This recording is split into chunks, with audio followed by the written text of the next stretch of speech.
So, welcome back everyone. We're just loading in. With us here in the chat is Brenold. Hello. Hello everybody. So before we start, guys, I have now the video from... and before I forget, we'll show it. So real world landing Pastos. That's really cool that he's sharing that with us. Hold on, so we'll have that, and then go there. I'm going to try to have the window there. So I think you guys can see it, correct? Yeah, you can. I can make that window a little bit bigger. There we go. So, real world landing, and that's the approach I think that we just did. So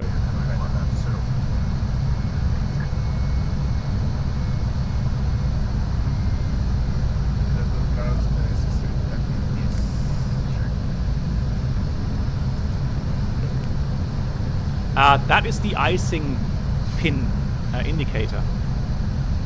That's there to see if you have ice accretion on the aircraft. Wow, look at that terrain. Can you make the window bigger? I'm just trying not to show his name.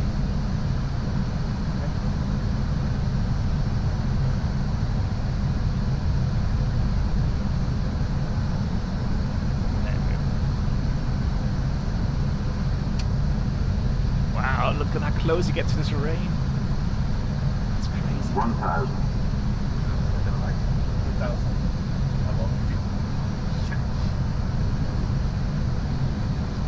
Now the approach takes the aircraft to the left.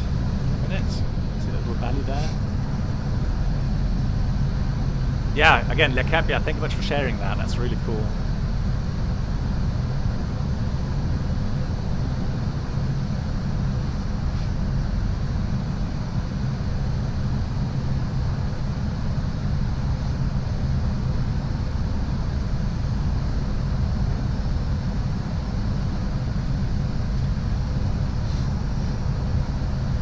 Completely raw, no special effects, incredible. So the airport will be to the left there somewhere, I think, and then...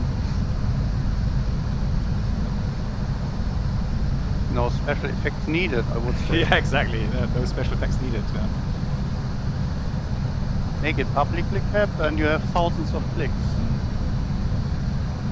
Yeah, I can see the airport there on the left side there. And again, the optical illusion really is visible there as well. You have the feeling you're below, or not below, but you're, you know, you're way too low compared to the runway. And look at that valley. Oh my god. Wow. I guess there are a lot of turbulences.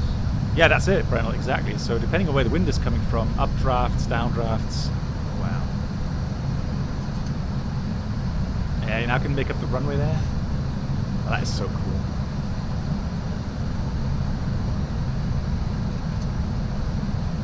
The cap, do you fly this manually or with the R&D approach?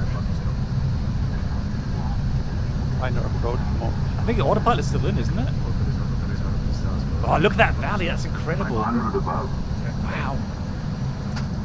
That is nuts. There we go, that's the autopilot now, Brennell. Minimum. Look at that. That drop. Oh my god.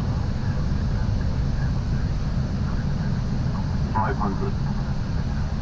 Man, if you get a downdraft, you have to be quick. 200. You don't get an Amsterdam. 40. 30. 20. Retard. Retard. Retard. 5. Nice. What aircraft type is this? Airbus from... Yeah, it's an Airbus, yeah. Yeah, so the runway isn't that sloped, yeah. That's definitely not as bad.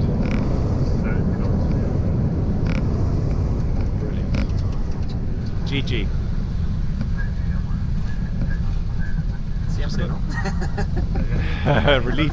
Relief laughter there. So yeah, you're running all the way, because it's only 39-meter width, so I thought you would taxi all the way to the end to turn around. Let me just show the apron here really quickly. Quitaron el poste. Ah, there we go. Look at that tower. Ah, no, es este. Brilliant. La cámara clear rates. Very nice. Once again, so Le Cap, thank you so much for sharing that. That was very cool. I've never seen the approach in real life, and I've flown it in a sim like 5 or 6 times at least. Yeah, but when you Google for that, you will find some approach videos. Okay. On YouTube. Yeah. I mean, that's definitely one of the most exciting approaches that you find. Cool. For sure, yes. So let's go weather. We want to have our Norway weather. Let's see if I find it. You know, so Le Cap, when he came in and said he flew that in real life, I was first like, seriously? Like, that, that would be such a coincidence. And then actually now you've proven the fact that you've been there. It's incredible. Amazing. Yeah, exactly. That optic illusion is something. Cool. All right. So again, we're going to fly from Echo November Sierra Hotel to Echo November Sierra Kilo. So we're departing, I can't even pronounce that, Svolvær Helle Airport, and we're going to Stokmarknes Skagen. And I think Alex, is that you, Alex 737, flying along with us? Where is everyone? Huh? Now I can't see anyone. Am I at the right airport? I can't see you as well, but I can see Alex. If it is Alex, I don't have a nameplate. I'm online. Disregard. I'm silly. Hang on. Need to go out again. I know what I did. Forget to activate multiplayer. Yeah. I did have data multiplayer on, but in the initial settings, I had all players off. That's why. It's really bad that you can't change the setting while you are in the plane. Yeah, I agree. I fully agree. Because I saw you on the initial screen here, so you were there, and I thought, hang on, why can't I see anyone?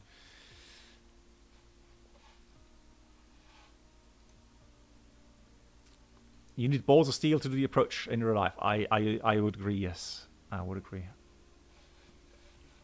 And especially what I was saying, you had very nice weather there, but you have to realize in these regions, you do get thunderstorms. And if they get, now I can see you. And if you have these thunderstorms in these valleys, they kind of get stuck there sometimes. It can be really nasty, so. I guess they will not fly to this airport when the forecast is bad. Yeah, but the thing is, sometimes you just have marginal forecasts. So not really bad when you start, and then, you get there, and things are a lot worse than you expected. So, kind of the bad surprise kind of thing. So, we're going to put the batteries on. There we go. Landing gear levers down. Flaps should be up. That's correct. That's set. Let's have a look up here. That's fine. Where's my fuel levers? They are off at the moment. Let's put them on. Left main, right main on. All good. And then I'm going to have these on. Let's prime.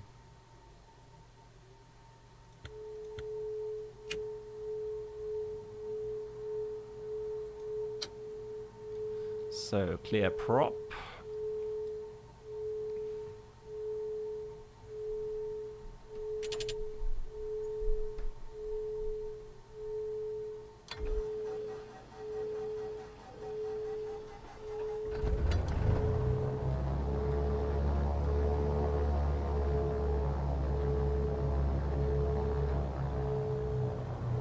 To 1,000 RPM. Oh, that engine sound. Always lovely. So let's prime.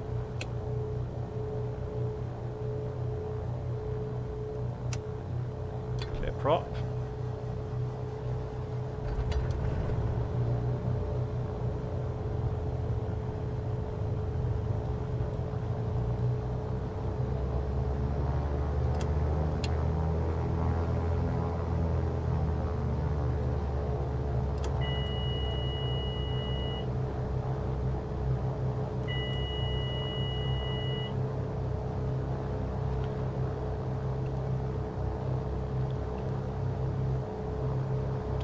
Import, okay. No, that's not the right one. That don't work. Yeah. It's just entered manually. It's very short. Yeah.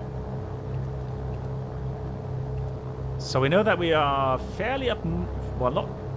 Well, we are near the Lofoten now, or at the Lofoten, correct? That's wrong, black box. We start in Echo November Sierra Hotel and fly to Sierra Kilo. Oh yeah, disregard.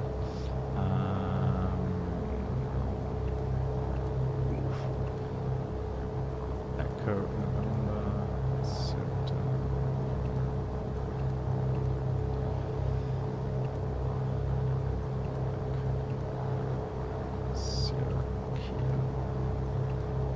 And in Sierra Kilo we do the RNAV 8 approach Okay. without transition.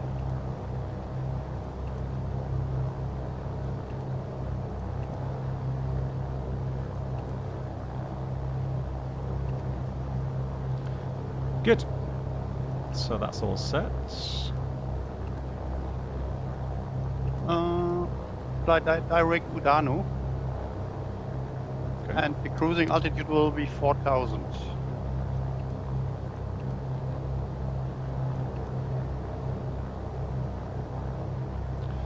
That is all complete. 4,000 it is set. Well, oh, I can see 3 Cessna 1414. Lovely. Nice. Yeah, thanks for joining, guys. And again, this is an absolute beautiful tour. Area, yes. Look at the mountains. Wonderful. Good. Ready to go. Taxi light on. I'm gonna put. Let's see. I'll put.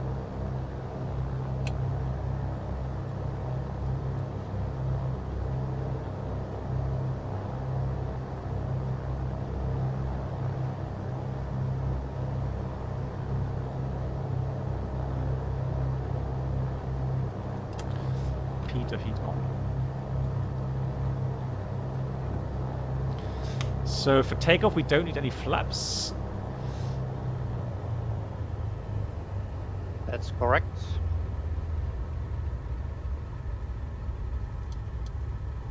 Transponders on. Right behind you. Ready to go.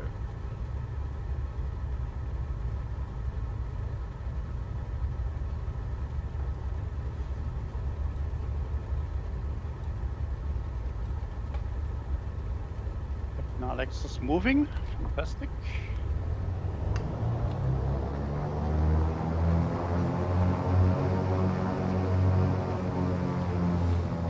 On go. Well, yeah, I don't bother changing the aircraft type in smart cars. So it's probably set to Kodiak. It's no problem. Yeah. It's no problem.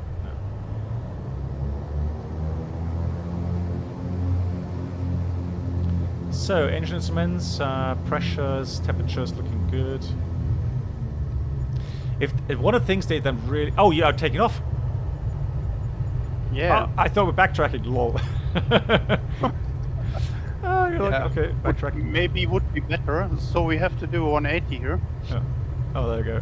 I was like, huh? He's in the air. Why is he in the air? Right. Turn around. 180 left.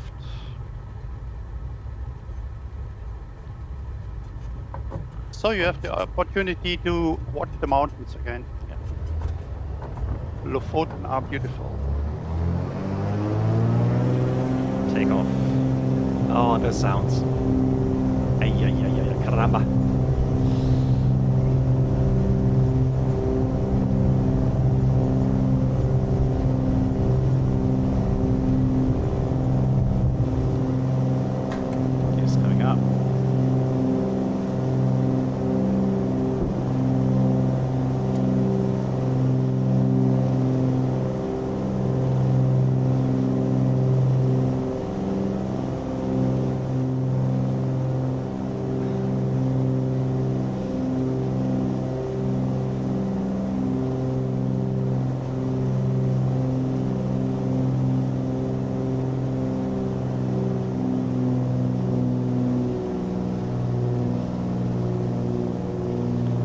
Oggy, hello to you.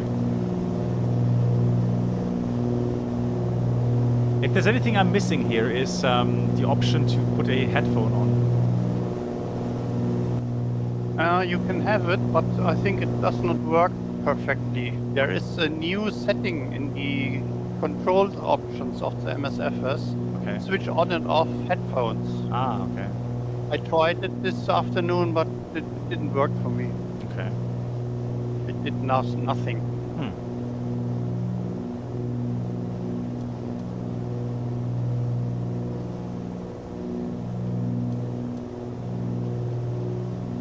Oh.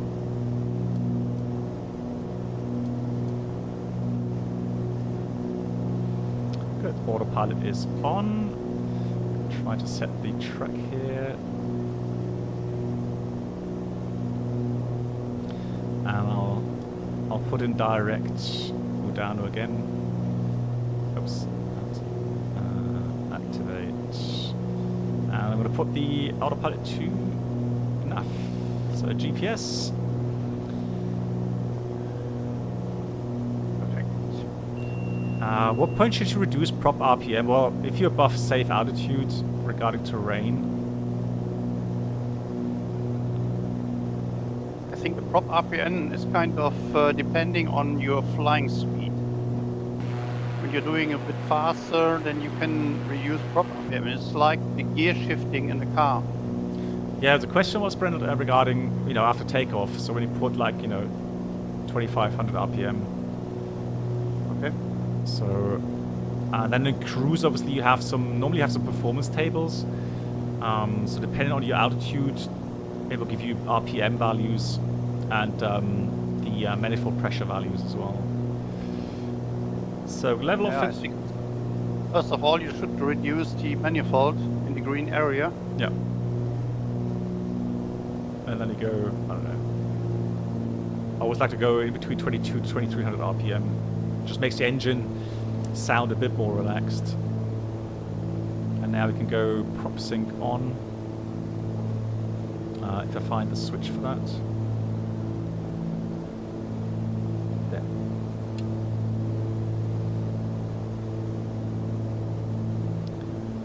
So we only have 26 miles to the next waypoint.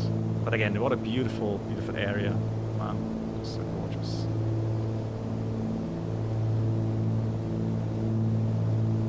Look at that. Wow. Flight sim, yes. Mountains and water. Yeah, incredible, right? This time of Yeah. year. Yeah, so I'm planning to join across the pond as a shared flight setup. So in the A340, if that works, we will see. Who's your co-pilot? Mark, so Lindley.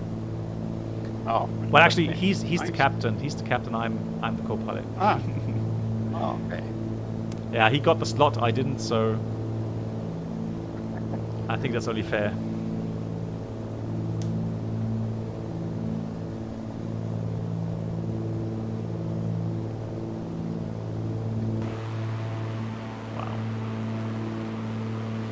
And where are flying to and from? East Midlands to Toronto. Ah, okay. Which plane do you prefer, the 414 or the Cessna 310? I've spent so much time on the 414, and I really like it. I really do. So regarding sounds and flight feel, the textures, there isn't much that comes close to this. So I mean the black square analog add-on, I would say is the same level, but I just love the 414 so much, and it's so fast. It can go high with the pressure cabin. Incredible. I would recommend you to have a look into the approach chart. Yep.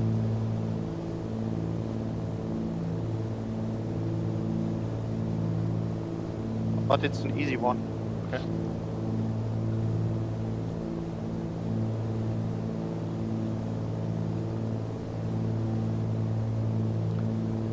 So RMP08. There it is.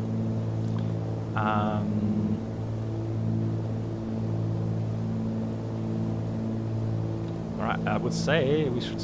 Let's hang on. What altitude do we need to be at there? 4,000. Okay, so I'm going to start reducing speed here.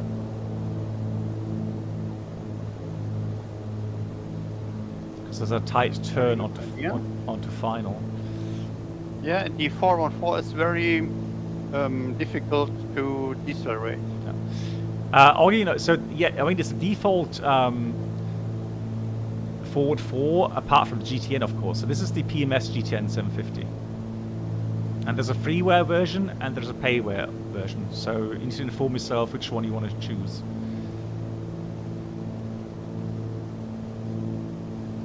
So we're slowing down.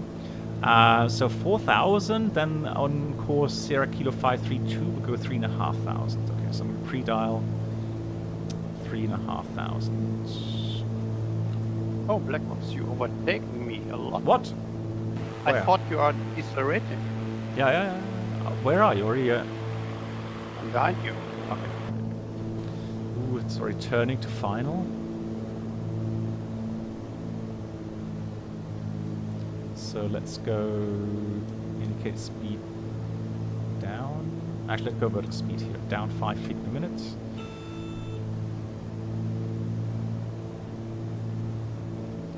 What's the speed?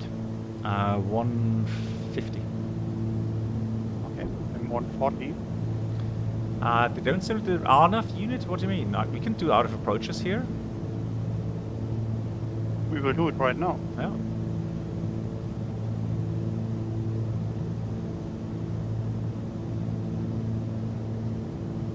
So you got the virtual glide slope there. Inbound 084.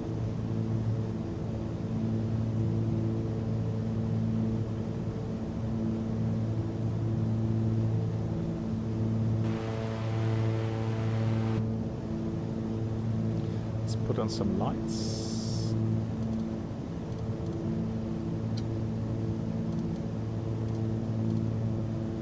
There we go, that's nice. Cool. So reaching 3,500, and let's press the approach button there. So glide path is armed. So the descent should be coming up very shortly. 3,500. Flaps coming down a step. Props coming full forward.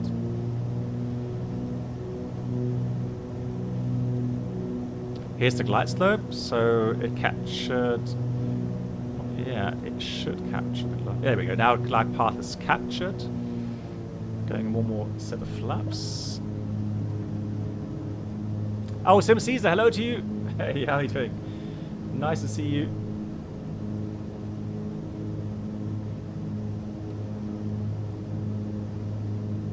And let's put that to final flap setting. Get to final speed. So props are full forward, we've got the gear down 3 green, flaps are fully down. Gonna go to about 90 knots here. Oh, it's a really steep approach with 3.9 degrees. Yeah, I was wondering about the descent rate there initially, yeah. Correct. Yeah. Again, for no reason. Yeah, it's weird, right? SimCZ, you flew the aircraft as well? Amazing.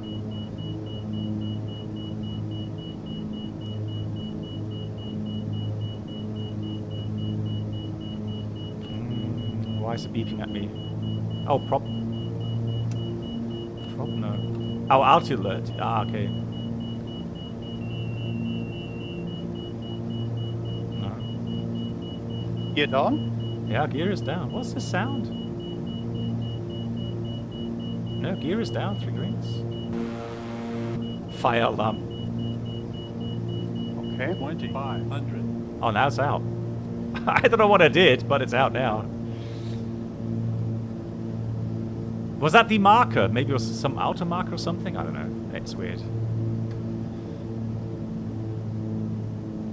So we've got Flight 5 slot miles. did not work for me. I have to fly manually. Okay.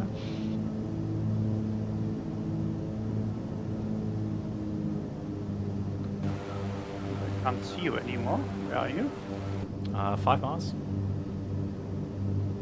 Okay. Yep, runway's inside. Oh. Okay, so... Oh, that's minimum speed, it says. Ah, that's why. I'm in front of you backwards. Ah, okay. How come I don't I see don't you? know how it... Have a look to the front and above. Oh, well, okay, that's why you were too high there for the glide slope.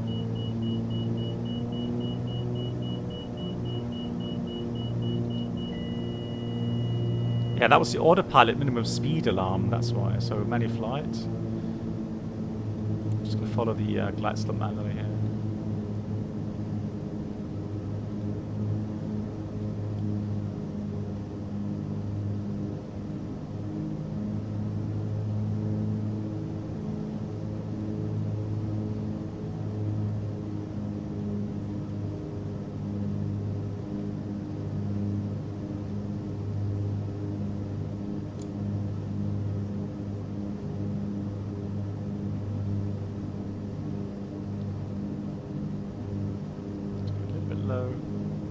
Let's correct that.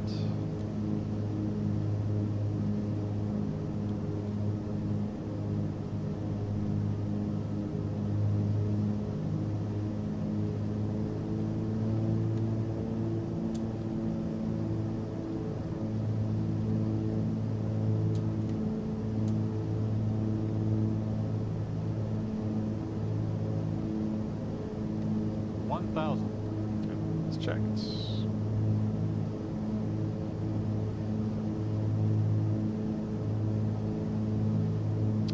Yeah, SimCaesar, that's cool, but the question is, are the static wicks moving? Are they simulated?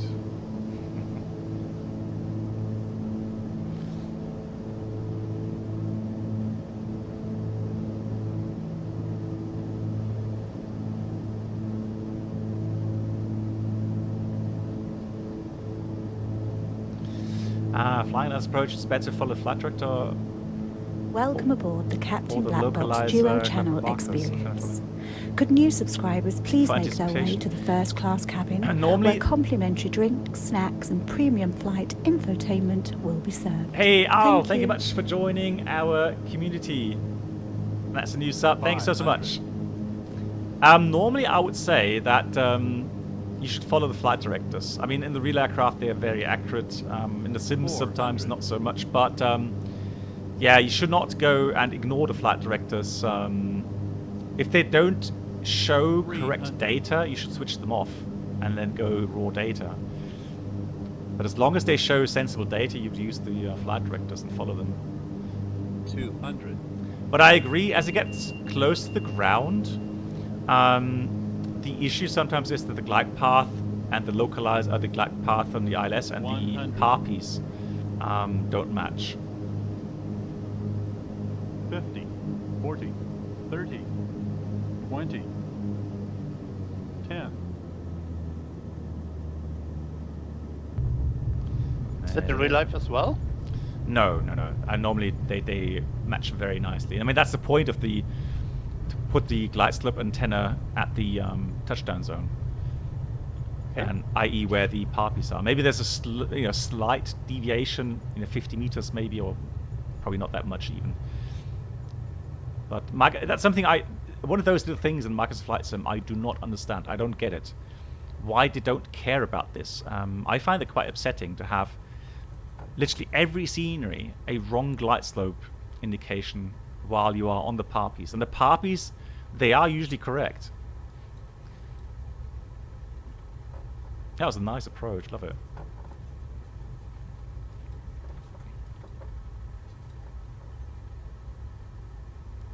The manifolds glow red as well. That's incredible detail.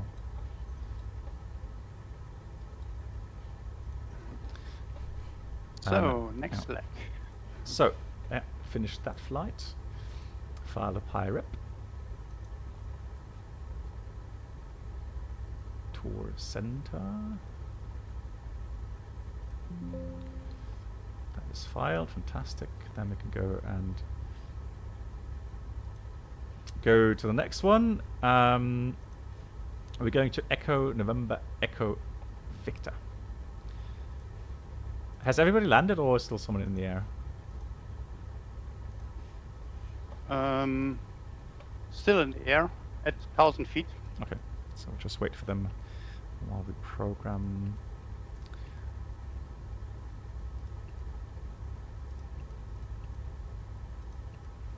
So Echo November Sierra Kilo. So what lovely approach do we have planned for us at INF? For the next one, we will do the RNAV 17. Okay.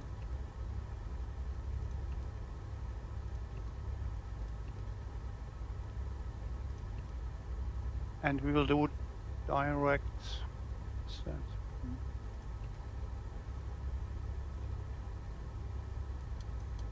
I think that direct Echo Victor 512. I think let me try initially FPOS. I think that's on the final, isn't it?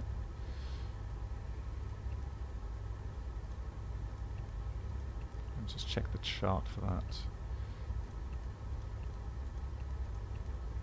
Hey Senshai, guten Abend. Hope you're doing well. Echo Victor 512 is okay. It is on the final. Yeah, but I'm not sure about the how strong the turn is again. But let me just check here. Enter. 90-degree turn. RMP 17. So loaded the chart, and we are arriving there. I think it should be alright with FPOS. I'll leave that in initially. Cool. FPOS? Yeah, it's like a No, beam. FPOS is on the wrong side. Then you have to overfly the approach path, turn around. And if you like to do the transition reamer, that would be better, maybe. Okay. Oh, okay. Disregard. Yeah, reamer. There we go. Yeah. Cool. All right. That's it. Done that. Cool. Fantastic. And then we'll change that as well. Procedure. So yeah, Gat, thanks for the info. So Gat says, just a small comment, on the smaller airports in Norway, you'll have what's called a plazi instead of the parpi. And the indications are different, and steady white means that you're on the correct glide slope. Okay, yeah, you see, that's actually modeled here quite nicely. So red obviously too low, and a blinking white is just a tad high then, is it?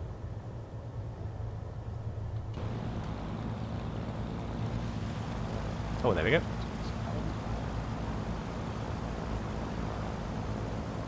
Charts say we have to maintain 6,000 until Rima.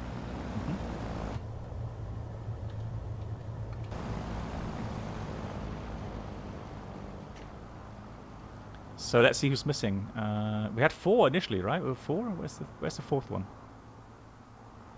No, we are 3. Oh, he was flying somewhere else then. Okay. Good. I am ready. Yeah. Okay. So blinking white is too high. Okay. There we go. 6,000. Okay, then 6,000 is our cruising altitude. So flaps are up. 6,000 is set. Okay. Speed. So we have to do backtrack. Okay. Unfortunately. Yeah. Well, thanks for letting me know. I would have probably taken off now. So. Yeah. So.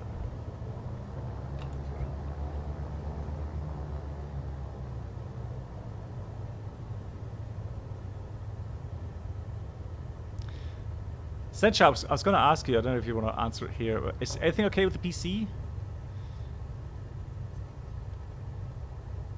Are you still able to enjoy some flight simming?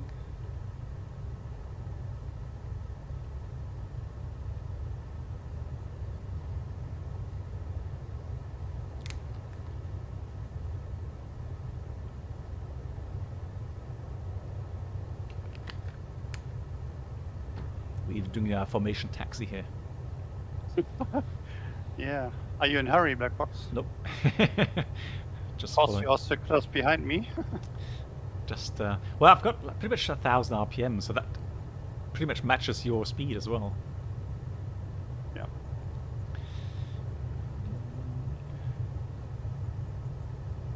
Flaps up. Yep. Don't forget. And check trim. All Jolly Gamer, yeah, exactly. Evanescence is next, yeah.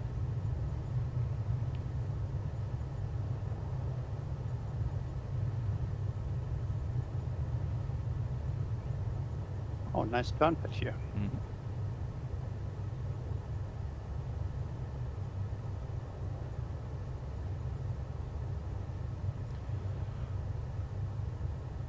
Oh, nice to hear, Sentra. I'm happy to hear that. Yeah, cool.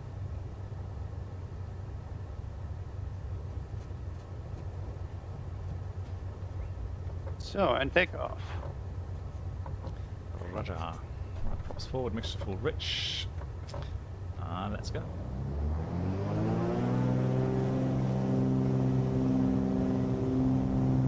Good power. Engine sounds looking good. Airspeed's alive.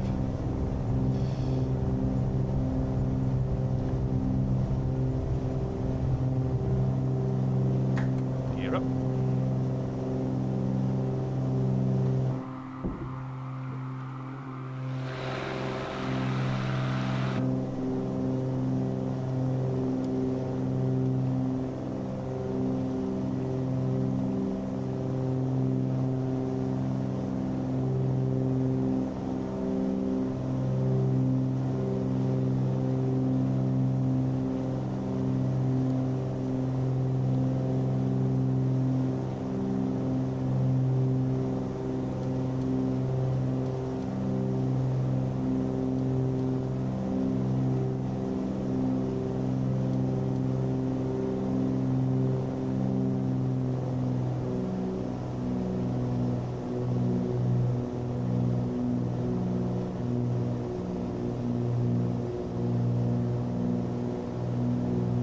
Oh, nice. Oh, yeah, I saw you. Yeah, you posted something regarding some questions there. You have the update. And how is it flying, Senshai?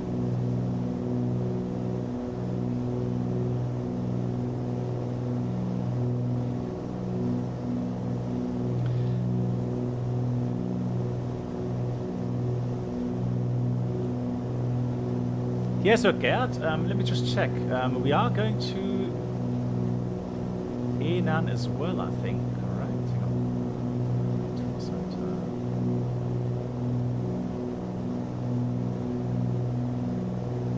Yeah, so we're actually going after. So we're going to Harstad, and then we're going Narvik, and then from Narvik we're going to Andoya. Yeah, exactly. So it's on the routing.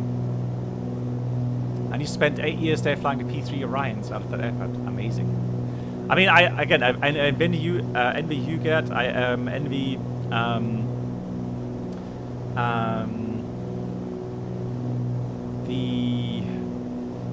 the Cap, who flew to Pastos in real life. Shared a approach video there. Incredible. Yeah, that's the question, Senshai, right? These different variants. If you can really feel a difference. Look right side, black box. Yeah. Very beautiful. Yeah. Oh yeah. Oh, you have so much sunshine, you can't see anything. Ja, sorry. Yoda, mach's gut. Yeah, I'm not sure if you finished all the tests yet, Yoda. If not, all the best wishes for that. I'm sure you'll be very happy when it's all over. Wow, look at that. Those views, incredible.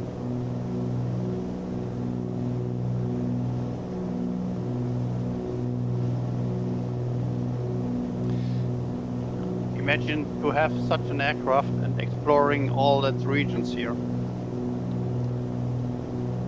Yeah. So, you know, what would be cool if you were able to kind of do vlogs or vlogs, and then from those views. So if you have a high enough, for example, like Citation Max or Steve One Clevo, who then can take that money from those income from YouTube, and then be able to finance that kind of flying. I don't think that it's enough what you earn from YouTube. Me, yes, definitely. So, but I mean, if you have like, 200, 300, 400,000 clicks per video, I think you make enough money to pay for the fuel.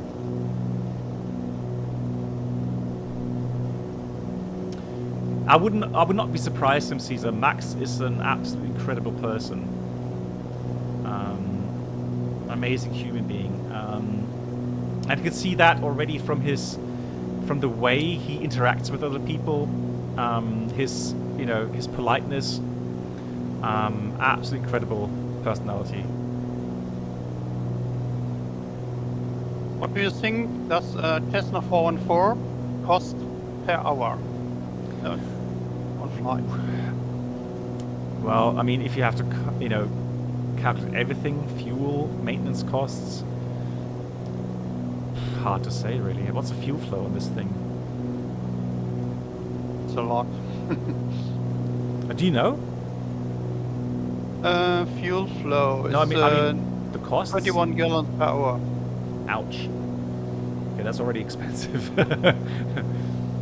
Okay, I can tell you it's about $800 per hour flight.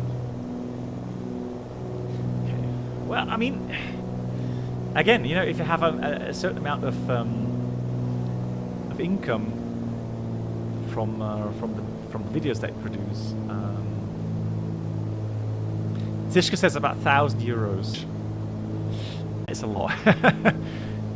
So imagine you try to. Oh, what if your instructor has one? Okay, so imagine you fly to Norway, let's say from Hamburg or something. 3 hours. That's 3,000 euros. Bloody hell! Sorry for swearing, but that is just a lot. I think if you do a tour onto Norway, you are quickly to 20 hours. Yeah. And that are 20,000 euros. Okay. So we'll not take this forward for in real life. We'll take something a little bit more I economical. think even the Bonanza is way too expensive. Is it? The microlight series, these light sports aircraft, is it in English, I think. Yeah. They are okay. You can pay the price for that. And you can fly with them as well, but they are a lot faster and smaller, but you can reach all the regions where you like. And it's a lot cheaper. I can see my upload rate is now just dropping. Hopefully it'll recover. I don't know what. I hope not. So update from. Oh, it is. Right, I just need to pause that again. It's checking right now for updates. Are you kidding me? I forgot to. Checking for updates. Microsoft Windows. I'm sorry. Okay. I'm trying to stop it now, but Don't crash your PC.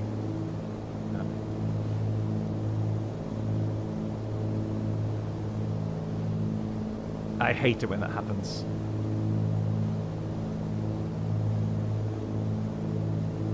Look to your left window. You can wave. Ah, nice. Right, so hopefully upload rate will stabilize in a few seconds.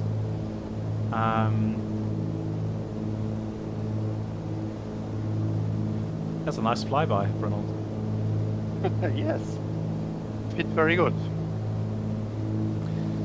The weird thing is, guys, I have an upload rate now. It shows 9,000 kilobits, which is stupid because I have limited that to 4,500. Yeah, but I'm still dropping some frames, it seems. And what I really hate... Actually, no, it says the updates are paused, so I don't know why it's still not recovering. Is the other PC also updating?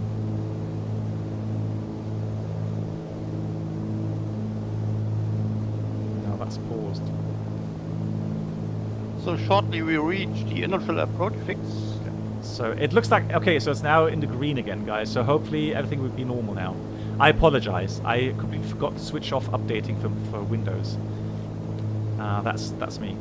VFAR flight, yeah, we're flying VFAR, although we are doing some instrument approach procedures.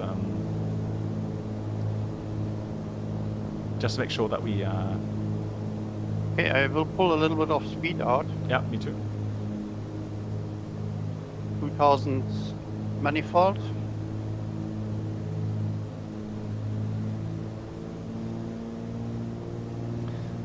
So Bonanza is cheapest. Cheapest Bonanza is 500 to 700 euros. Really? These are so expensive. Voyager, yeah. So I should be streaming Friday and Saturday. Keeping fingers crossed. So With the microlight aircraft, you are at about 100 to 120. yeah, that's much better. Yep. And if you are lucky and you have a co-pilot, then he will pay you the half price. Yeah, that's true. Oh, it's a fair deal. I mean, Of course, it is. That's the way how I fly, yeah. actually. Have you anything planned at the moment? Yeah, we will go to Palermo Oh, beautiful. this year. Nice. Maybe already next month. I keep fingers crossed. Silencer, yeah, thanks for the feedback. Yeah, again, I'm sorry. I knew exactly when that happened with the upload rate. I knew exactly it was a Windows update, so I just quickly went into the settings and stopped that. Okay, so just waiting to cross the next waypoint, and then we can go down to 4,500. 4,500.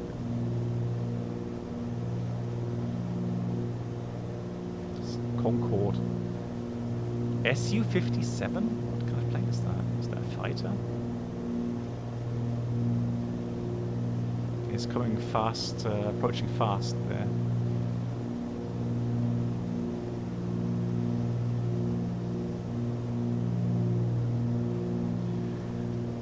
Alright, let's go down.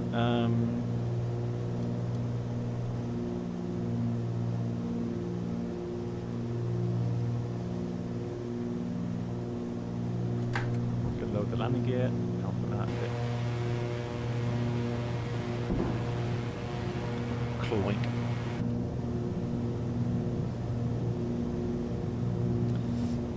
Oh, that's a good thing, good friend. Yeah, so if you reload the page, then you're back in sync again.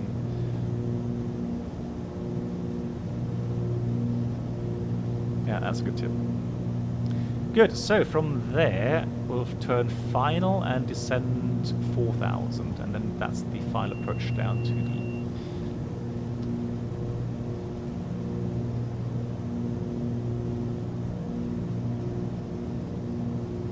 the runway.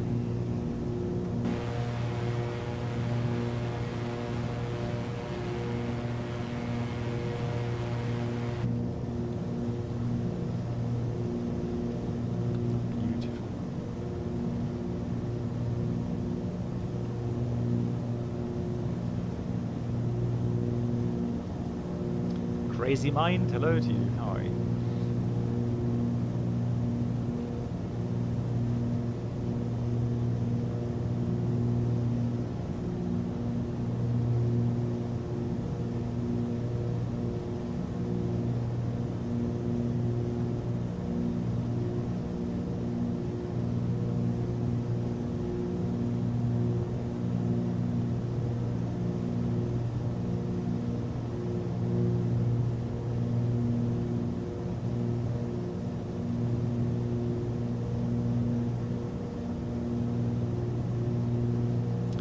Nice. Okay. So turning final now. Yeah, you have enough separation now, so slow down enough. Okay. Very good.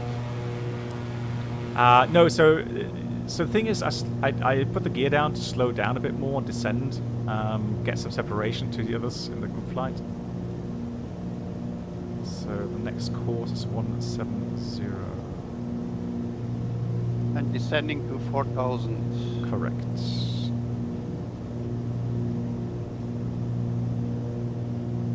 There's 170. 4,000.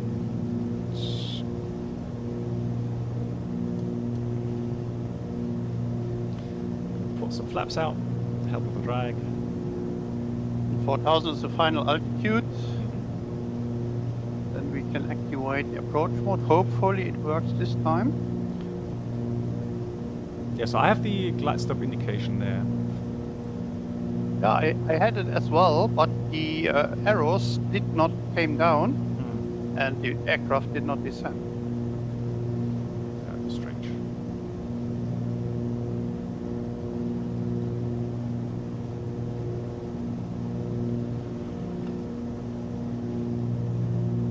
And we have again 3.7 degrees, which is steep as well. Yeah.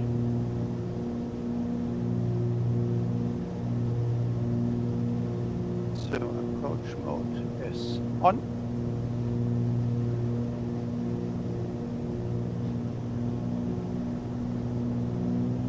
Yeah, maybe the arrow is coming down. Interesting. So, flaps 1.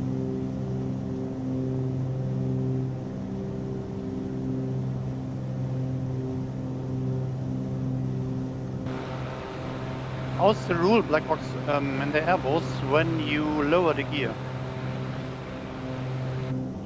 Well, we have, at that point, we have flaps 2 normally. And then we lower the landing gear so that we are stable at 1,000 feet above the airport elevation. Okay. Is there nothing in relation to the beginning of the glide slope or so? No. So normally we wait until 2,000 feet height, and then that's where we load the landing gear. And then you go with flaps 3, flaps 4, and that's normally where you safely will have a stable approach speed and path at 1,000 feet. Oh, okay. Now, of course, you can fine-tune it. Let's say today, like in Hanover, where we did the first flight or second flight, we have 30 knots headwind. Well, then you can delay the landing gear a little bit and trying to, squeeze out every little fuel saving that's possible. Okay. So we should have. I saw that Yeah. it's all the time waiting for the glide slope descent, so that you take the speed out with the gear and you use the energy of the descent, that you don't have to put so much thrust in. Yeah. Exactly. So glide path is captured on descent. Slow down. Props are forward, wings full pitch. Gear is down, and flaps are fully down as well. Fantastic. You fly the 303 in real life. Fairly similar aircraft. It's incredible how close the forward feels. Really? Okay. Well, I find it interesting when people coming in as a real world pilots coming in and say this, because I mean, I don't want to upset anyone, but if I fly this and I just can't imagine that the real aircraft flies like this, where you have yoke inputs. And the aircraft just doesn't respond the way that I would expect it to respond. And the trim is also something, the electric trim, that is, I think, in my opinion, too fast. So it's kind of difficult sometimes to find the sweet spot for the elevator trim. But again, I can't reference. I'm not a real world 414 pilot. I'm just a lazy Airbus pilot. So don't take my word for it. The problem is you will never find a sweet spot for the trim, because when you change your thrust a little bit, you have to retrim.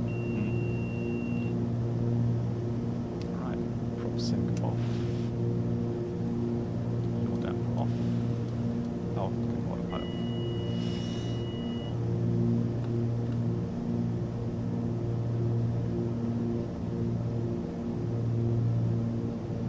But I mean, all in all, I would agree. I do like flying the 414. It does feel And not quite as jerky as the other standard aircraft. So when you need to pitch up and down, I do enjoy flying it. Don't get me wrong. It's the same for the Black Square King Air. It is not as pitchy as the other ones. I need to try Okay, out. Yeah. I have the beeping you're talking about. Okay. Are you manual flight or automatic flight? Automatic. Yeah, I think it's low speed warning for the autopilot. I think it can't handle anything below, I don't know, 90, 95 knots or something. Yeah, I think the trim is at the maximum. Or that, maybe, yeah. Accelerate a little bit.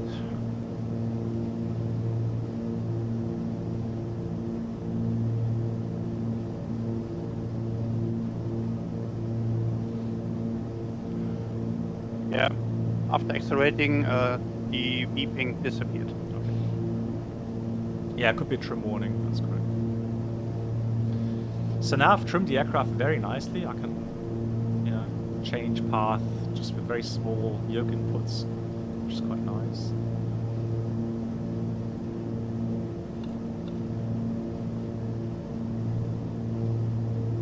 Silent Hunter, nice to see you. How are you? So again, on that virtual glide path,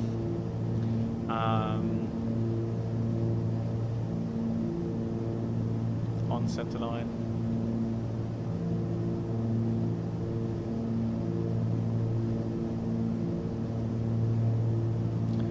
Wind is from the right, 5 knots, so not too bad.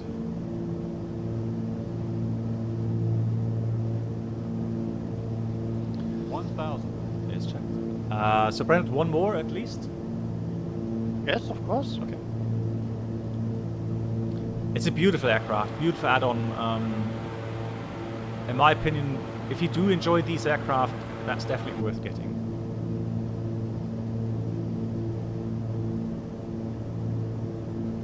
Oh, you have it as well? Love it. Okay, cool. Very nice. Yeah, and GA flying here in Max Flight Sim is obviously, a big deal. I love it as well, so...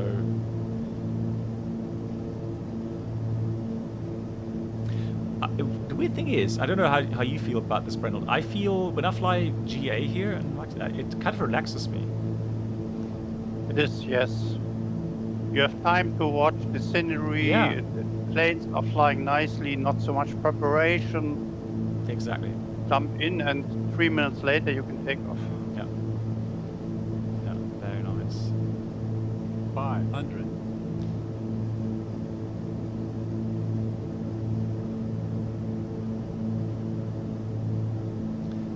Brings back old men. What planes did you fly as Silent Hunter then? 400. The RNF shows a bit high in the profile, but I've got the Parpies now inside, so I'll continue with the Parpies. For me it was on point. Oh yeah, I can imagine. I mean, you're pointing out a very good point there regarding the age of these aircraft. And back then, no doubt, 300. aviation back then was a bit different to what it's now.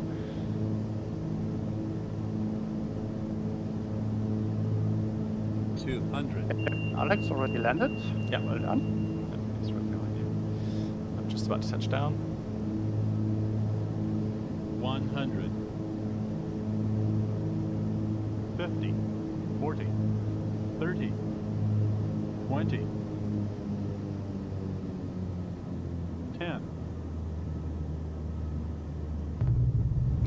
I always think because I mean I'm used to a different kind of viewing angle when I'm flying the Airbus, and I'm like, when this thing just goes slower and lower and lower and lower until it touches down, I'm like, oh my god, did I forget the landing gear? It always worries me every time. Therefore you have green lights. Yeah, and I checked them, but I don't know, it just feels so weird.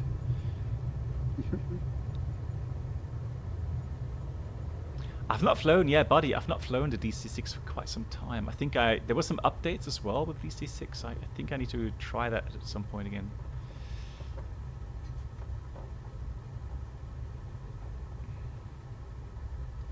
Lovely, lovely. Right, you guys were to the left, I think, yeah. And I guess you're already texting. Already taxiing back. Yeah. Okay.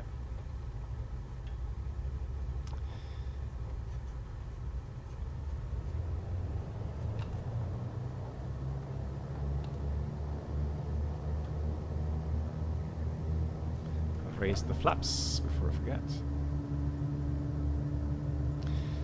So now we're going to Framnes. Yeah, that's true. We don't have a radio altimeter in real life. Yeah, that's true. I'm not sure. No. I think that comes from the smart cars. Let me just see if I can switch that off actually.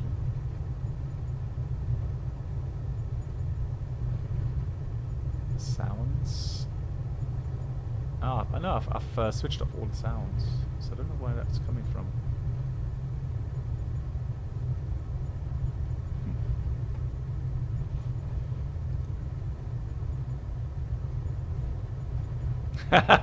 You need to fly more DC-6 to become a perfect captain. Right.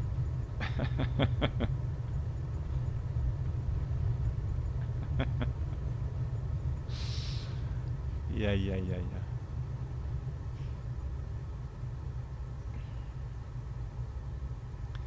So just need to set up the next flight here for a second. So the next one will be an exciting approach. Okay. Looking forward to that.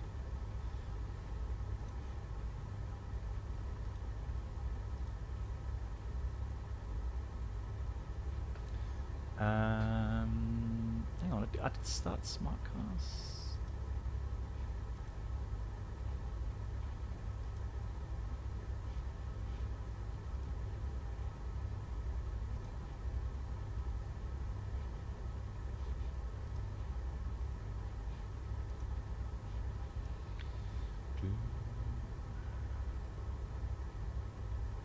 So this time we have a fully visual approach, no approach procedure.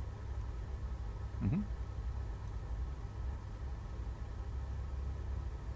You can simply enter destination and origin airport and the waypoint, the en route waypoint Pidon, Okay. Papa India Delta Uniform November. That's it.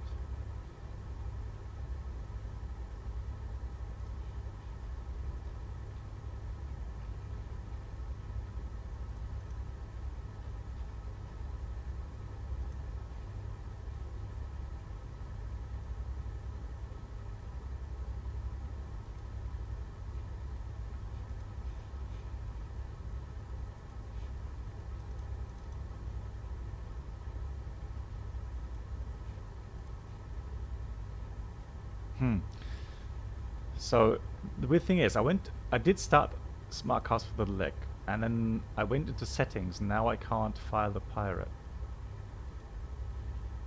Okay. Why? What is it saying? I can't get back in, so I can select the flight, but I can't go and fly a leg, etc., etc. So it's kind of weird. But you have filed the previous flight. Yeah, exactly. So, and I started smart cars for the leg, and I went into settings on smart cars to check for the sounds, and then suddenly something. Maybe went that's wrong. not a good idea. Anyways, let me just file the pirate then manually. Yeah, you can do it manually.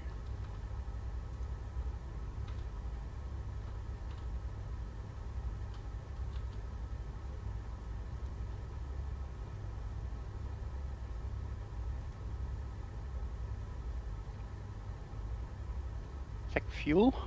Fuel is good.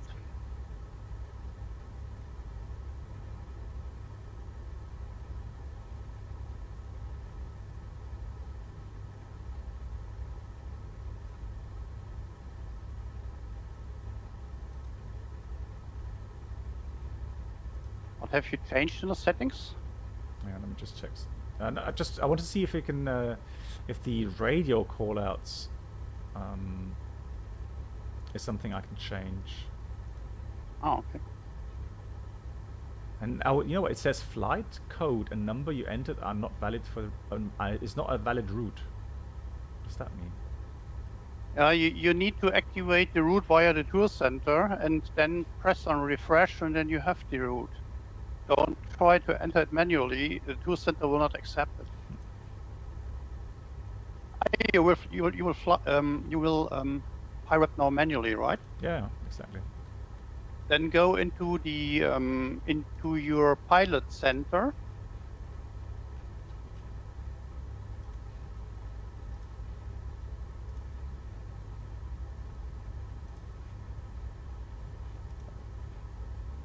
And then you have my bookings on the left side, and there you should find your flight, and then press on File Pirate.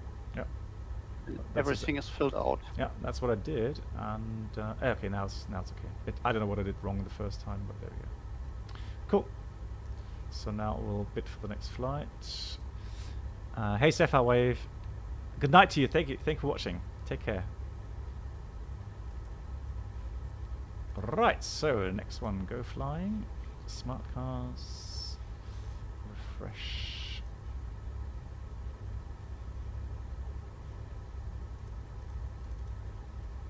Huh?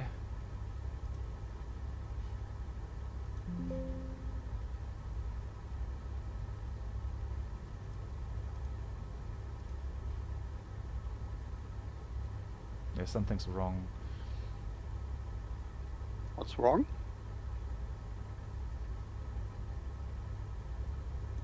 Are we currently in Echo November Kilo? Yes. So No, no, we are going to Echo November Kilo. okay. You maybe already completed the next leg. Did I file? Did it file automatically or something? Then? No, maybe it filed, but it said it did not file. Okay. Sometimes this happens. Okay. Anyways, But then we disregard. yeah, then we can go. Have you programmed your flight plan?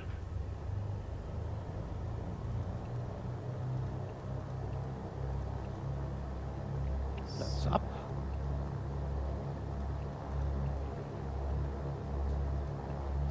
So, and now we're going to Echo November Kilo. Right. Echo November Kilo. And there we're going to fly the... There is no approach, like I said. Okay. You can enter the en route waypoint Pidun, Papa India Delta Uniform November.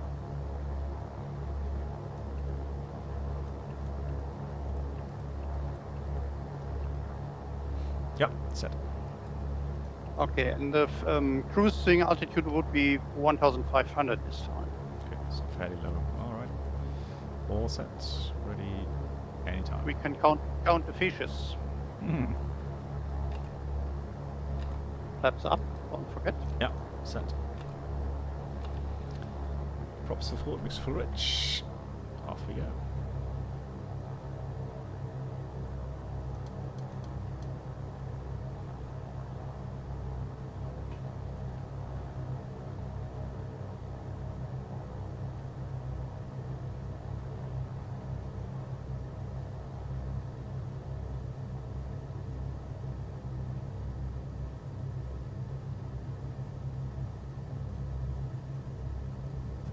Momentum here.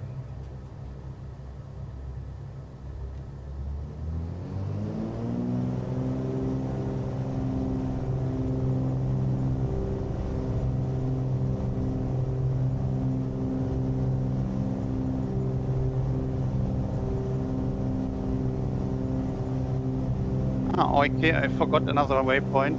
Echo Victor Delta. We should fly a little bit straight on, because if we do turn right now, there are some mountains. Let's fly until we reach the sea, and then we will turn left. You can enter another direct Okay. to Pidon.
Ah, okay, buddy, you flew like the RP04 in Nice. Okay, nice.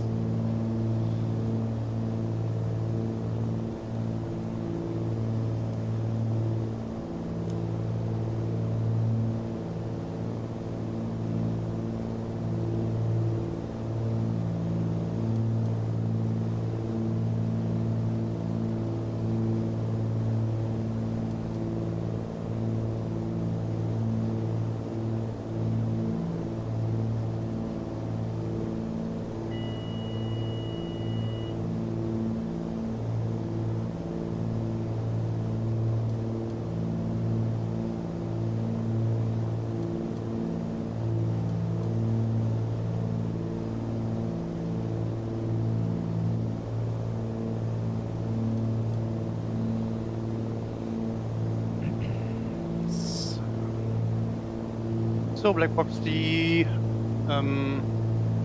approach to this runway is a bit tricky because it is the 01 runway we want to land, and it is a little bit cross to us. And on the approach side,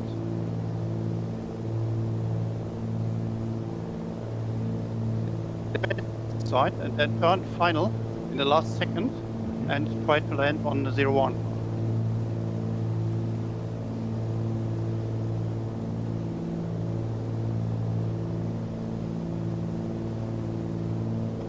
Careful, it's a very short flight. We are there in 3 minutes.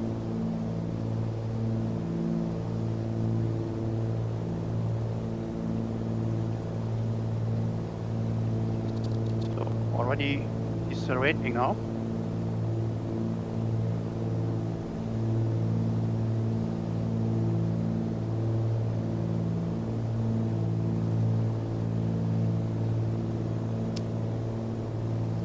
I will descend to 1000, or let's say 800. Yeah.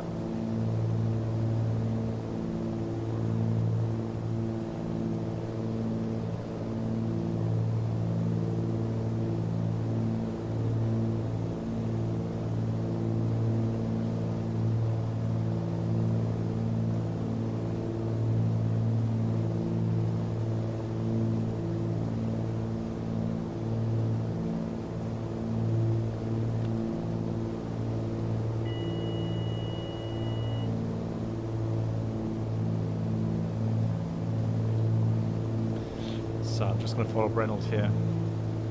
Yeah. When you watch straight ahead, there you can see a little Bucht, or not English word. Yeah. And you can see on the left side there is a small tower, and there is the beginning of the runway. And so we have to go a little bit to the right, so we have some space to turn into the runway. Okay.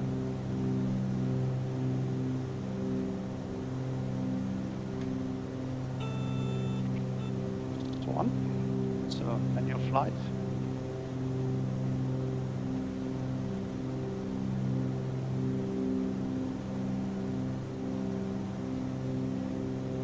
Hey, Club Teak, how you doing?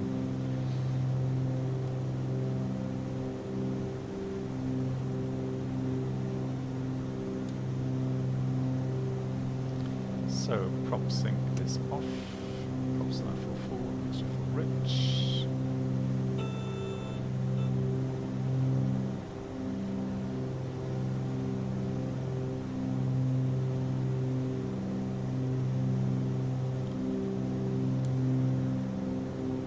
Oh, I can see the airport now. Okay. Right at the coast, Yep. isn't it? Okay. Exactly, yeah. So gears coming down again. I think we already landed there some years ago, Okay. and in P3D, and I think it was with the -8, Hmm. which is very tricky with that aircraft because Yeah. the runway is not very long. Yeah. Right, some flaps out. Slow down further.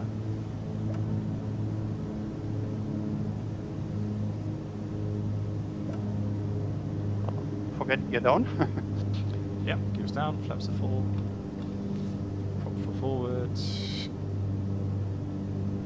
Ah, the little tower is a ship. Is it really? Hang on. Yeah, it is. Tanker. Okay.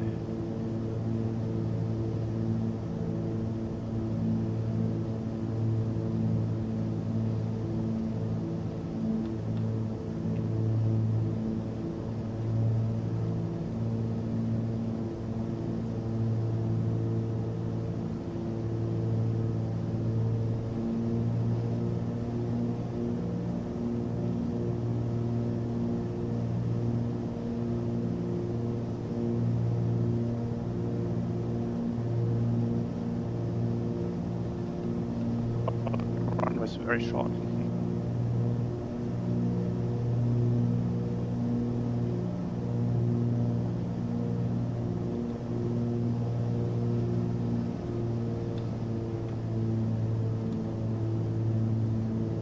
Oh. Is it that short? Okay. Let's see. Oh, runway overstood. Oh! oh. Oh no.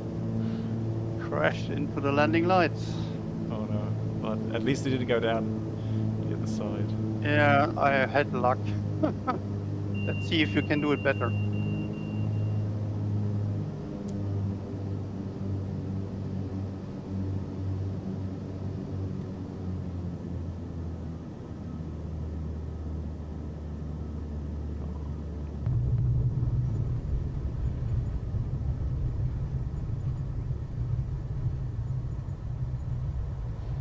Yeah, just touched down behind the threshold, so all good.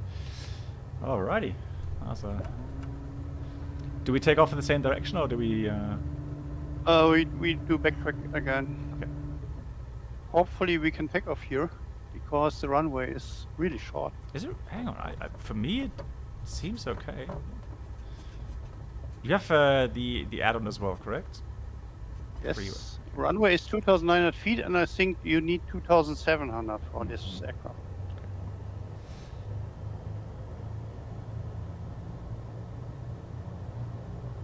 Yeah, Alex is down. Okay, my landing was very bad. I can see you all managed to brake. But I had a problem. I bumped a little bit back, and then the aircraft is hopping and not braking.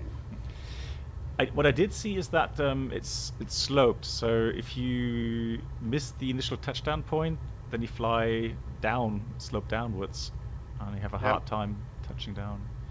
Maybe that was it.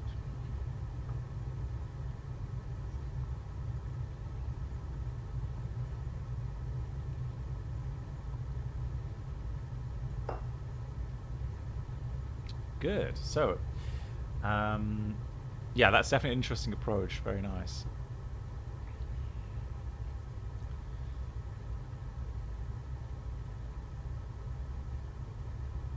Hayden, hello. Oh, yes, I think I said hello to you, Hayden, didn't I, earlier on? If not, hello. Welcome.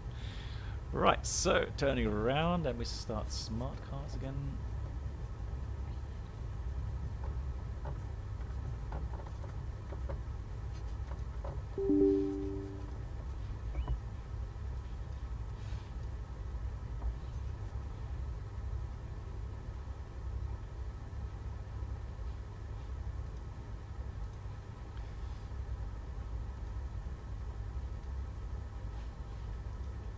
Lee, mach's gut. Ja, gute Nacht.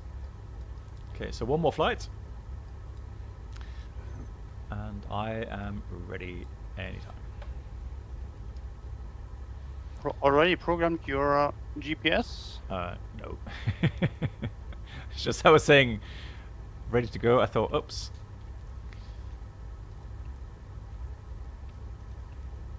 So we are going to go.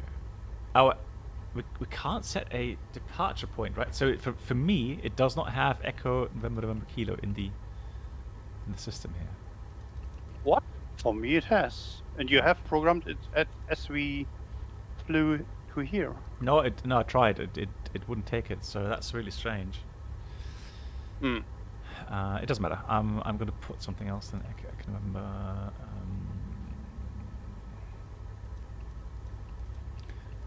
Important thing is the destination. So that's Echo November Alpha November. And there, what approach are we going to fly? We have to go, we say the RNAV 17 we will go, and we will use the transition.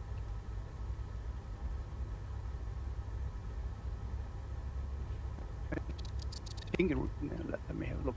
Rima? No, this is the wrong airport. Yeah. 1 second. So I think it's 1-4, Arnaf. RNAV 14, exactly. RNAV 14 and transition off-backs. Yeah. Switch.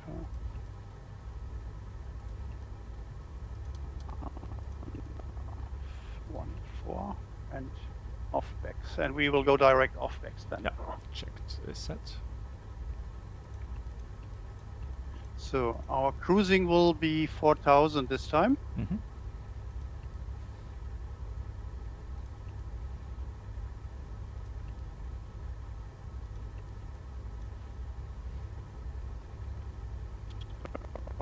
Set and flaps up, vertical speed.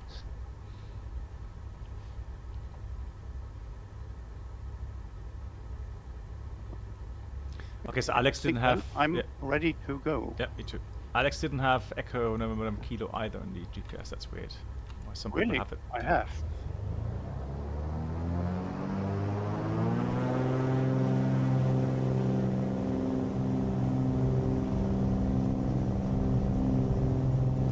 So this is a bit longer, 82 miles. It's longer, yes. It's the longest flight for today.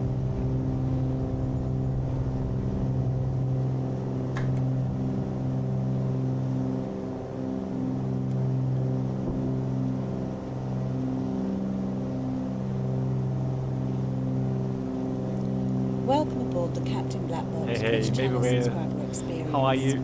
Could new subscribers That's please a long make your time. way to the first class cabin, where complimentary drinks, snacks and premium flight entertainment will be served.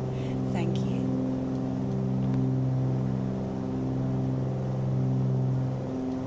Maybe well. Thank you so much for your subscription. And that is now 37 months. Thank you much for that. I hope you're doing well. Go, Sammy. Nice to see you too. How are you?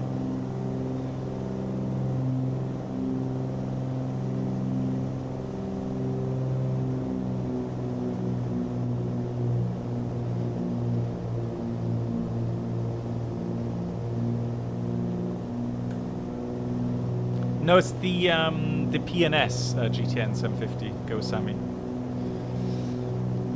Don't ask me why I decided to get this one. I just saw that it has so the Payver version has the Navigraph charts, and that's why I got them. Because you can't update the IRUCs in the other one. Ah, You need okay. to buy very expensive IRUCs from Garmin to update it. Okay.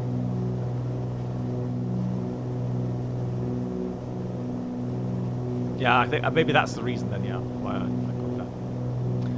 Oh, really? So Echo November Kilo was closed in 2017. Well, there we go.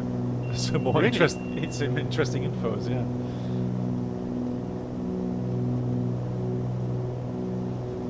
That's sad.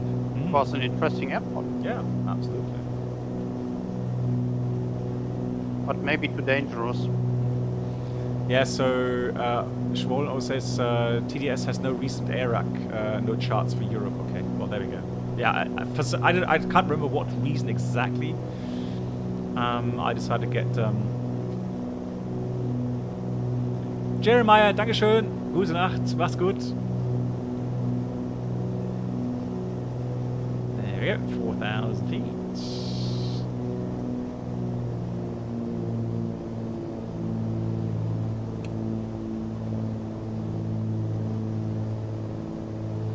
I hope we get over these mountains ahead of us. Yeah, I hope so. Oh, it's weird. It didn't capture 4,000 yet again. Well, okay. I'm gonna go with 4.5 just to make sure.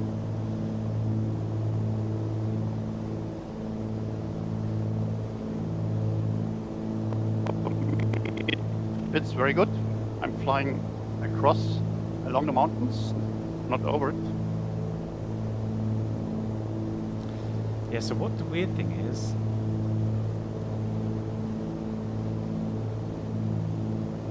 I've got out select Welcome aboard the Captain Black Box Twitch channel subscriber experience. and it blinks. Could new subscribers please make your way to the first Try that class again. cabin, where complimentary drinks, snacks, and premium So flight out select entertainment will be 5,000. served. Thank you. And go Sammy, Dankeschön. Thanks for the 56 months. Thank you, thank you, thank you. Well, at least now at 5,000 we'll get over the mountain here. Yeah, it's probably user error. Why I didn't capture previously.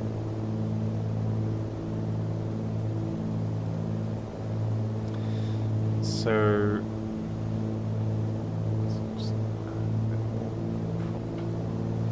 170 knots here. 186 ground speeds. That's why this aircraft is absolutely incredible. It is really fast. I mean, look at the nose section. It's like a bullet. That's why it's so fast. Formula One car.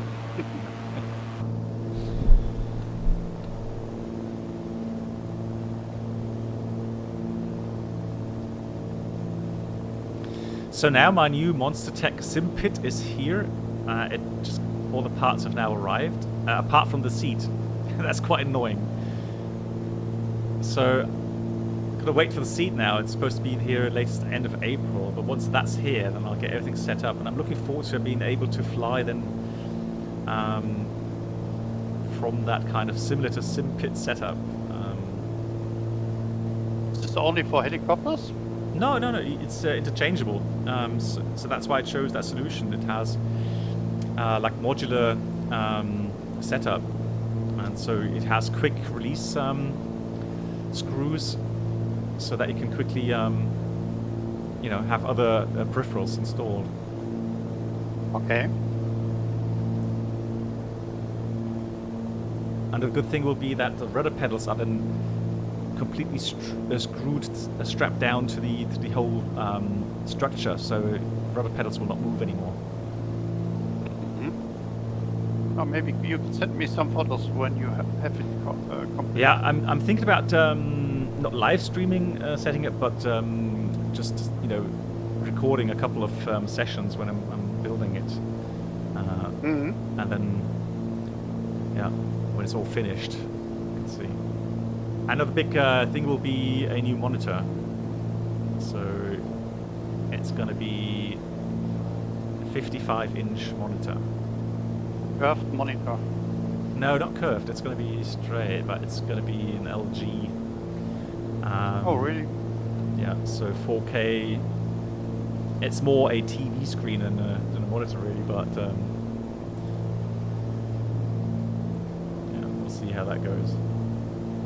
Does it have a proper resolution then? I mean, it's got 4K resolution, if that's what you mean. Yeah, but when the monitor gets bigger and the resolution stays at 4K, then the distance between each pixel will get bigger, and the pixels will get bigger. And when you are close to the monitor, then the impression of sharpness will be reduced. Well, I mean, I'm not going to be sitting too close to it because it's so big. And Goatfriend says there's no problem, okay. Because, I mean, the reviews of that screen are all really, really good. So... But why you don't use a curved monitor? I see some people, or many people who will build such a setup. They use a ultra wide monitor, curved. Yeah, but then streaming will be an issue. Then I can only, if I want to have that 16:9 setup, I can only stream part of the window. Yeah, maybe that's enough. You can see to the side for the airports and other things, and the viewers will see the middle with the desk. with the desk and the cockpit window and so. No. I don't know. Yeah, I don't know what it. I've looked at some curved monitors in shops. I don't know if maybe it's just me. I don't like them for some reason. I can't get used to them. Okay.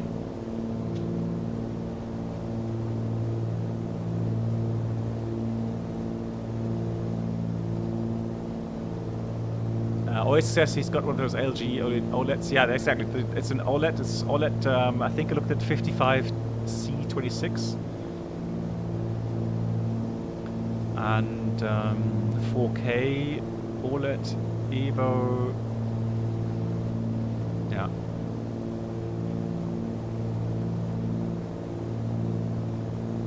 And then for me, for the streaming, I need a second monitor on the side of that, you know, for the chat, etc., etc. So.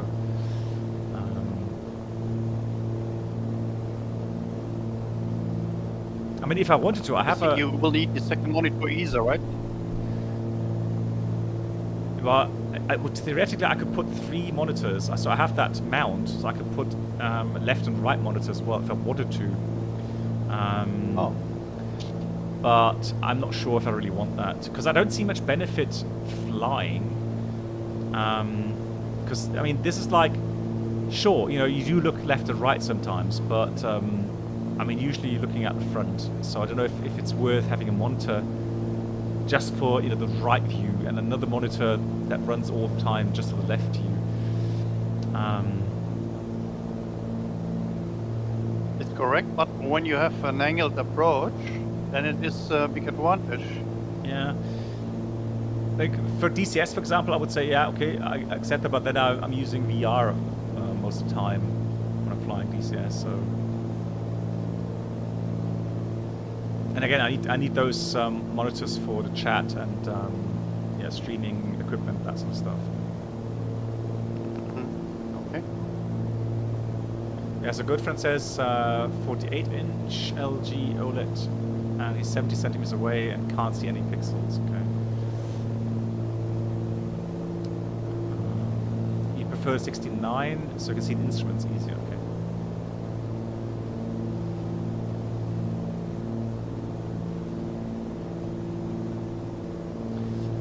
Okay, good friend. I'm sure that maybe if you like, then or if you are available, yeah, I'll get in contact with you and ask you about your settings.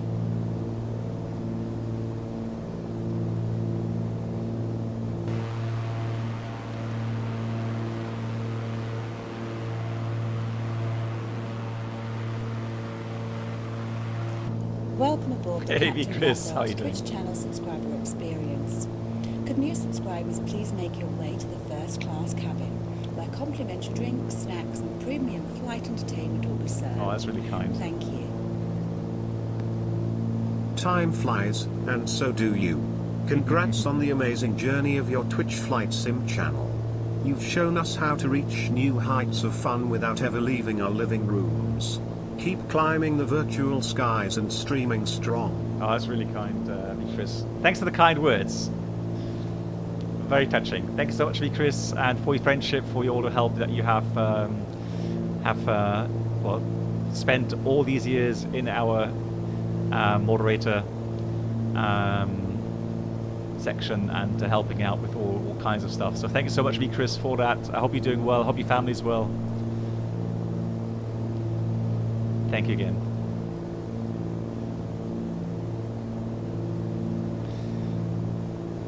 Goatfriend, I don't have the monitor yet, so that's the one I talked to Magus, one of my moderators, about, because he has an LG OLED as well, and he said that one would suit me well.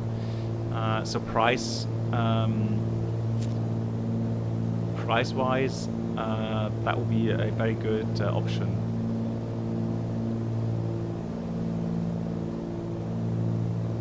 What size monitor do you have, Brennard? I've not that big monitor. I think it's 33 or 34 4K monitor. Well, that's already. I've got 27 here at home at the moment, so. Ah, okay. So it's not a big monitor at all.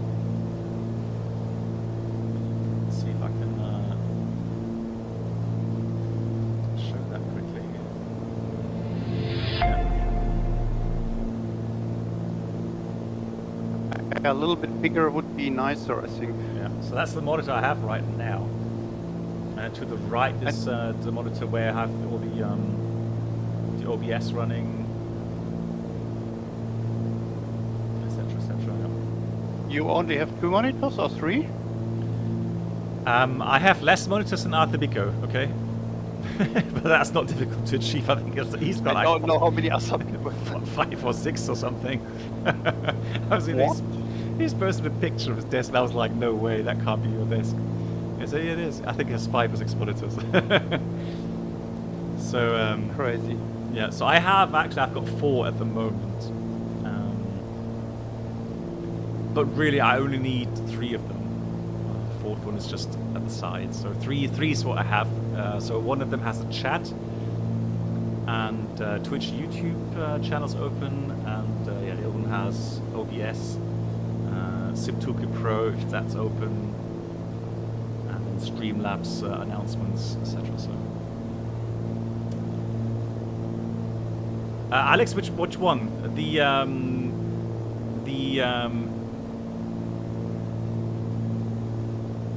HK? He had never sold any of his monitors. I know. Yeah, he gets emotionally attached to the monitors, I think.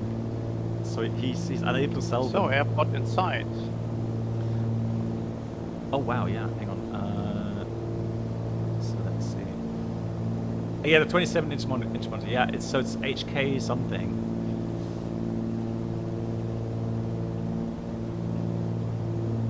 Ah, okay, we're gonna pass the airport, then returning it. Okay, cool. So initially we're supposed to have 2,600. Okay, so we'll descend 2,600.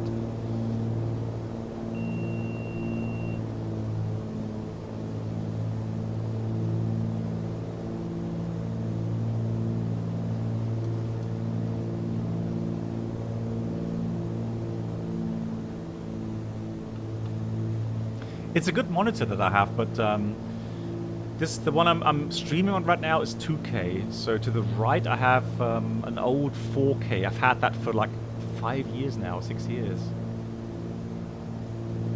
Acer Predator, is it Acer? I think Acer Predator, right? Buddy says offset 6 screens. What do you need 6 screens for, buddy? I get confused with 6 screens. And at home you have 2 24 screens. Okay.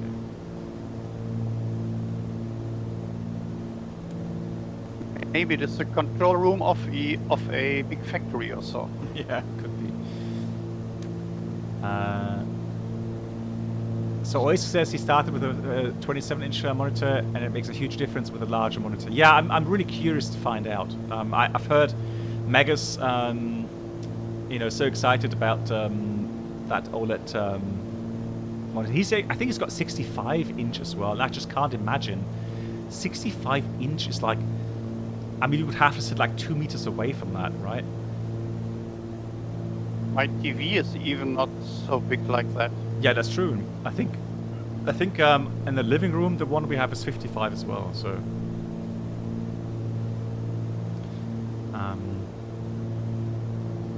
but yeah, I'm definitely looking forward to you know, enjoying that. 3 for chemical reactor observation, 3 for office work.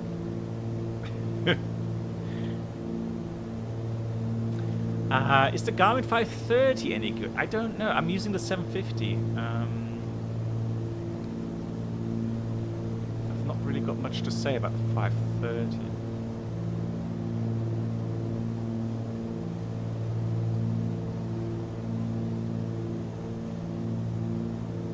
It's a much easier one than ours. There's the airport. Yeah, very impressive scenery here. It's so cool.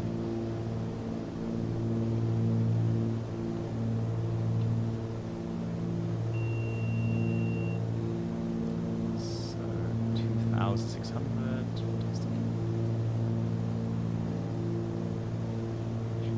Okay, decelerate a little bit. Yeah. Well, buddy, I mean, obviously, yeah, it's just for work, right? I mean, you wouldn't expect a high-tech, high-quality 4K monitors, right?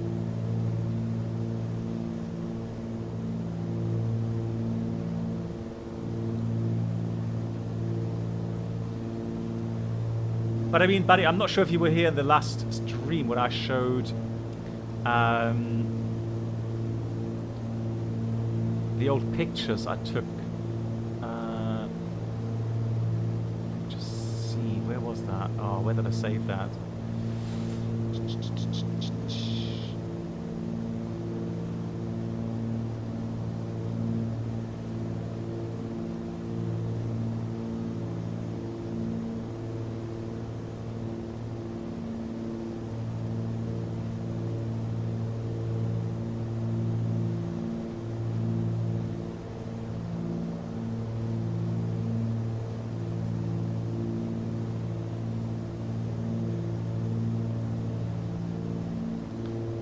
Where did I put them?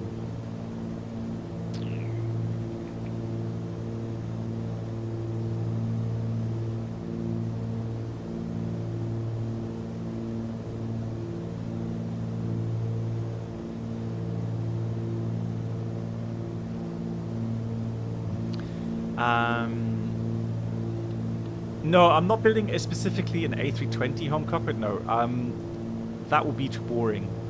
Sorry, but I mean that would be too boring for me as a content creator. And I had a long search for finding an optimum setup, and I just couldn't get past Monster Tech, and they are more expensive when it comes to these setups, but they are a lot more versatile regarding different cockpit setups in a sense. You know, having a yoke, having an A320 joystick, and then having you know, the helicopter collective, and being able to interchange those quickly. Yeah, very comfortable seat, you know, very ergonomical, that sort of stuff. So that's why I went with the Monster Tech setup. It's a fairly new setup, and it's extremely successful. The waiting times right now are very long. I've waited half a year, almost 5 months. So I ordered in November. So December, January, February, March. Yeah, almost 5.5 months I waited for. So at the moment, trying to get hardware stuff for flight simming is a nightmare as well. I'm waiting for my helicopter collective from Verpil, I think. And yeah, it's been like, I think it's been 7 weeks now. Still haven't got them, so I do not know what's going on there.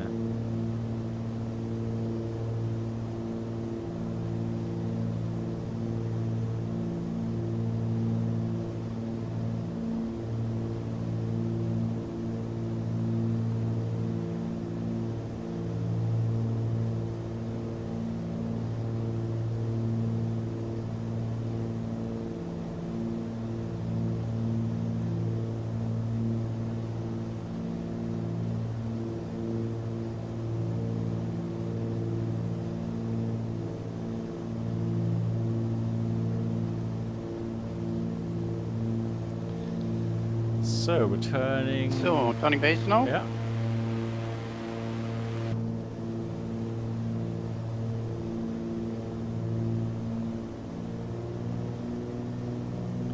Prop sync off.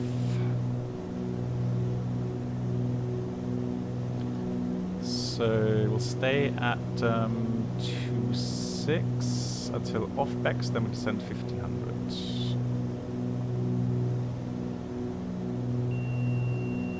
Go.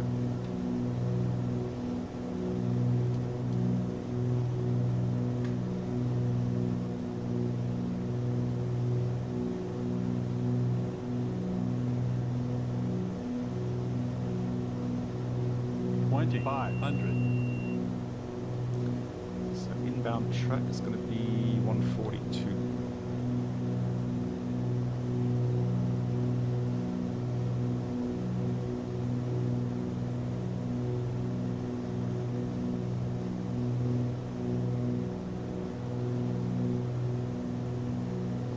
It's going to be interesting to see how far north we've gotten now.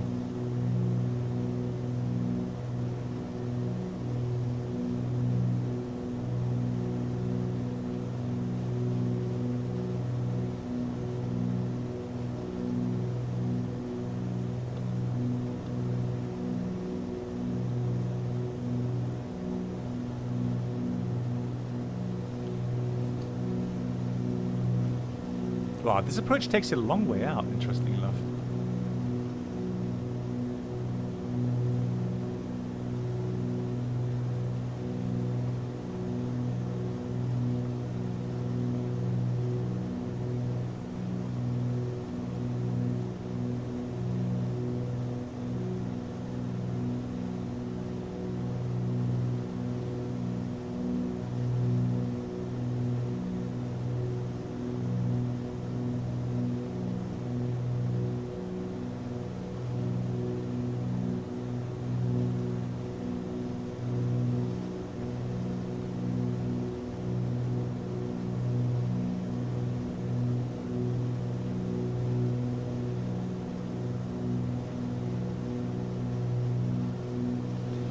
Alrighty, turning final.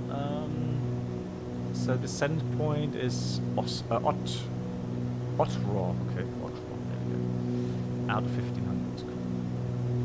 So it starts slowing down.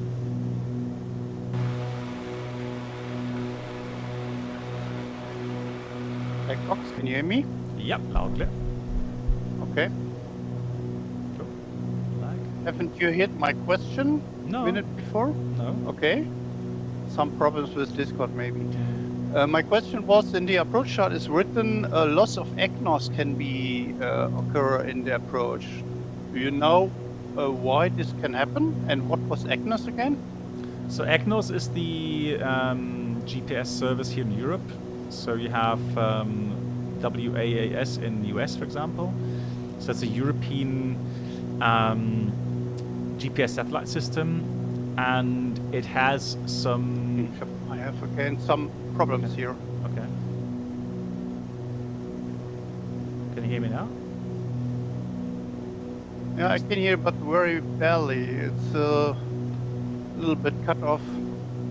Okay, well, for me, I don't think I'm losing any, dropping any frames, I think. So again, EGNOS is the European service for the GPS. Just like you have not just a global system, but a system, for example, US, WAAS. And here in Europe, we have the EGNOS system. So it's a special system just for Europe. And But it is satellite-based, right? sorry, say again. It's It is satellite-based. yeah, right? it's Or is it ground-based? No, satellite-based, but it has some correction facilities on the ground where they will send out correction signals to the aircraft, Okay. or not to the aircraft, but to the or the stations will correct these satellites infos from the satellites itself. So your receiver in the aircraft will have much more accurate data to work with. And so, because we're so far north, maybe the setup of the satellites here is such that the coverage is not optimal up here. And so then you can have some outages depending on time of day or that can be, yeah. And maybe the mountains are in the way because the satellites are close to the horizon. That could also be the case, yeah. But for whatever reason, yeah, you have to be aware that you can have some outages from time to time.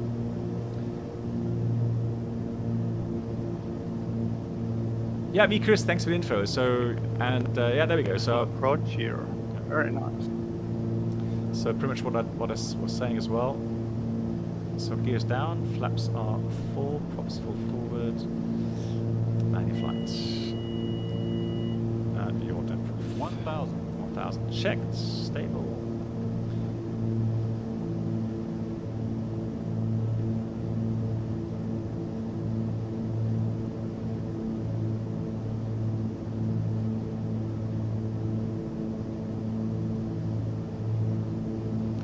So, Brent, for example, if you want to fly LPV approaches, you you have to use that EGNOS system here in Europe.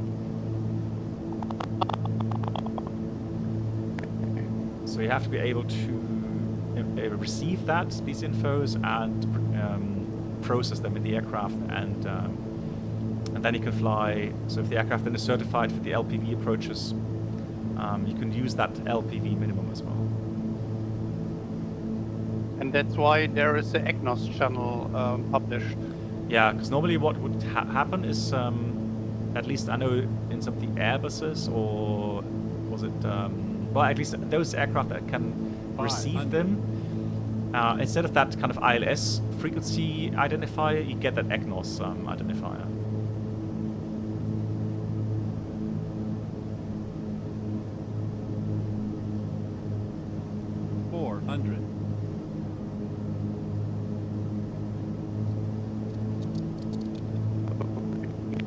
Turn left from the runway. Oh, it's closed.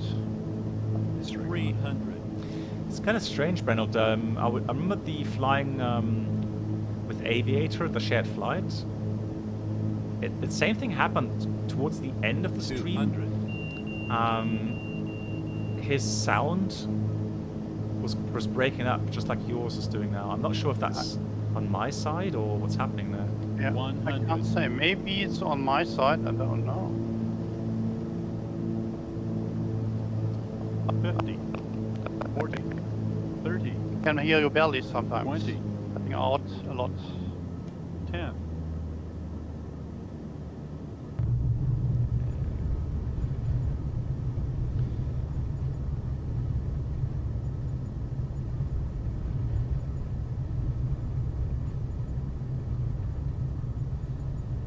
Nice. So we'll check the map in a minute to where we are now. It's also a beautiful approach, right? Yeah, absolutely. But yeah, you can fly this with a Alex. larger aircraft as well, right? Eggnog. No, Yeah. not eggnog. Egnos. Eggnog is something different.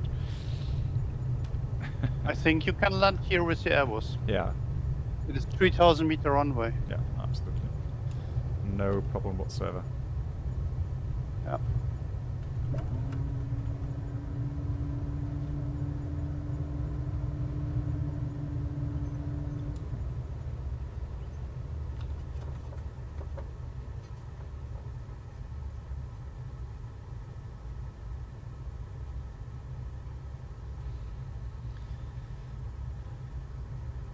Wonderful.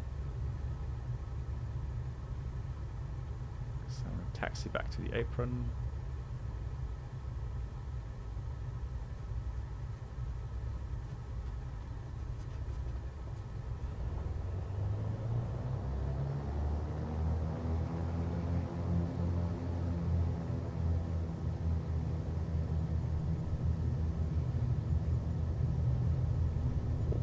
Avoiding taxi times.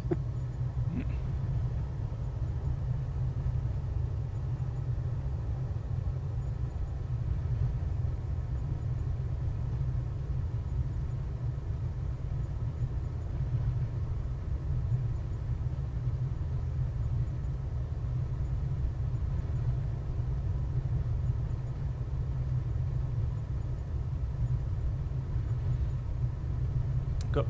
Right, so planning to stream on Friday, 1700 UTC, and then hopefully everything goes well for the